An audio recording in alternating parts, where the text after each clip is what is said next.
في ليلة عادية دخلت الزنزانة الانفرادية امرأة ومعها كلب.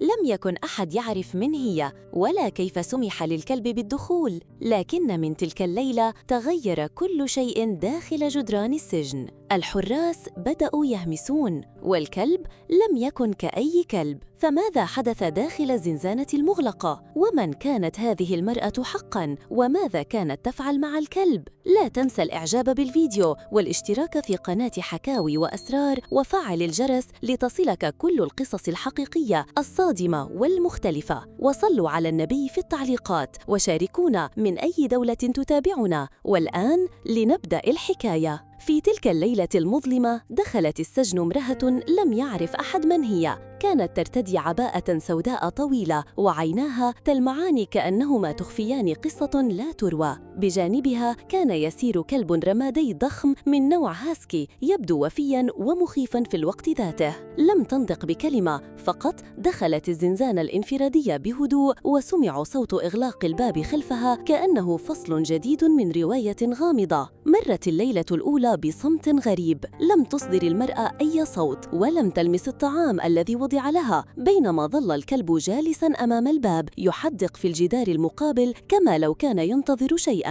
في غرفة المراقبة راقب الحراس الشاشة بصمت، وكل منهم يتجنب النظر في عيني الآخر. في صباح اليوم التالي تم استدعاء الحارس المسؤولة عن الجناح. كانت صارمة لا تؤمن بالخرافات، لكنها حين نظرت إلى الشاشة رأت الكلب يقف على قدميه الخلفيتين يضع رأسه على كتف المرأة كأنه يطمئنها أو ينذرها. قالت: راقبوها جيداً، هناك شيء غير طبيعي. مر أسبوع وفي كل يوم كانت تحدث أشياء صغيرة لكنها مقلقة. أحد الحراس فقد مفاتيحه ولم تعثر عليها قط. آخر وجد خدوشاً على سترته رغم أنه لم يقترب من الزنزانة. السجينات المجاورات بدأن يشتكين من همسات مجهولة في الليل وصوت خطوات لا يتبعها أحد. وفي أحدى الليالي انقطع التيار الكهربائي لمدة دقيقة واحدة، لكن حين عاد كانت الكاميرا التي تراقب الزنزانة قد توقفت عن التسجيل تلقائياً. حين سأل الضابط الفني عن السبب قال بصوت مرتجف: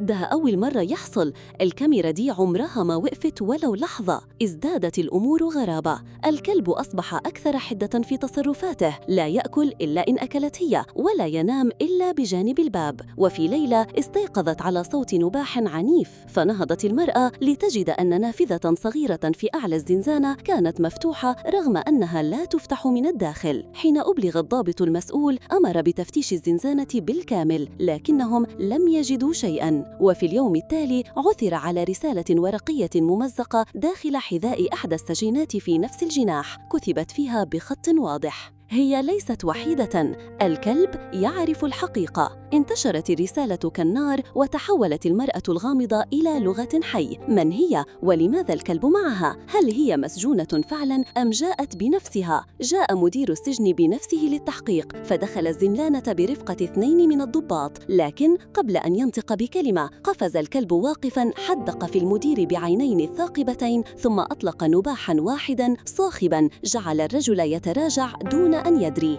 قالت المرأة بهدوء: لم يعتدي على أحد، لكنه يعرف النوايا. خرج المدير دون أن ينبس بكلمة، لكنه طلب ملف القضية. وكانت المفاجأة: لا يوجد أي أمر اعتقال رسمي باسم المرأة، ولا حتى سجل دخول، ولا حتى ملف إداري واحد يحمل اسمه. فمن هي؟ ومن أرسلها؟ وما الذي تريده؟ وأين كانت الحقيقة تختبئ طوال هذا الوقت؟ وهنا تبدأ القصة الحقيقية.